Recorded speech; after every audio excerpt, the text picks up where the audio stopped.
বাণিজ্যিক রাজধানী চট্টগ্রামের দুর্বল অবকাঠামো, যানজট এবং সড়কের অব্যবস্থাপনার কারণে বাধাগ্রস্ত হচ্ছে দেশি বিদেশি বিনিয়োগ। এই অবস্থায় চট্টগ্রামকে একটি বিশ্বমানের নগর হিসেবে গড়ে তুলতে যোগাযোগ ব্যবস্থার উন্নয়নের উদ্যোগ নিয়েছে চট্টগ্রাম উন্নয়ন কর্তৃপক্ষ সিডিএ। এই ধারাবাহিকতায় বঙ্গোপসাগরের তীর ঘেঁষে নির্মাণ করা হচ্ছে নতুন সড়ক। জাইকার সহায়তায় এই সড়ক নির্মাণে ব্যয় হচ্ছে প্রায় ২৫০০ কোটি টাকা। ১৭ কিলোমিটার দীর্ঘ এবং ২১ মিটার প্রস্থ এই সড়কটি একদিকে সংযুক্ত হবে ঢাকা চট্টগ্রাম মহাসড়কের সাথে, অপর প্রান্ত সংযুক্ত হবে কর্ণফুলীর তলদেশে নির্মাণ হতে যাওয়া টানেলের সাথে। জমি অধিগ্রহণের পর এখন চলছে মাটি ভরাটের কাজ।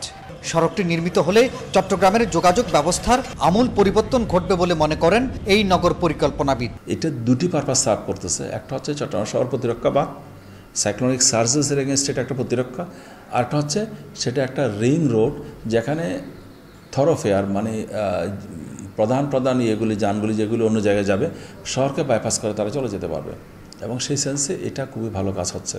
নতুন এই সড়কটি নির্মাণের ফলে দেশি বিদেশি বিনিয়োগ এবং পর্যটন শিল্পের বিকাশ ঘটবে বলে মনে করেন সিডিএ চেয়ারম্যান। টানেল সুফল পেতে হলে এই টানেল দিয়ে আপনার দক্ষিণ চট্টগ্রামের মানুষ এই শহরকে ঠাস না করে সরাসরি চলে যাবে ঢাকামুখী, আর ঢাকা থেকে দক্ষিণ চট্টগ্রাম আপনি কক্সবাজার এই টানেল ব্যবহার হবে।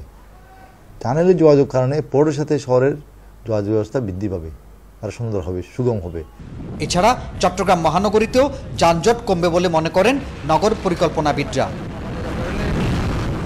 হাসান ফেরদৌস, ২১ টেলিভিশন, চট্টগ্রাম।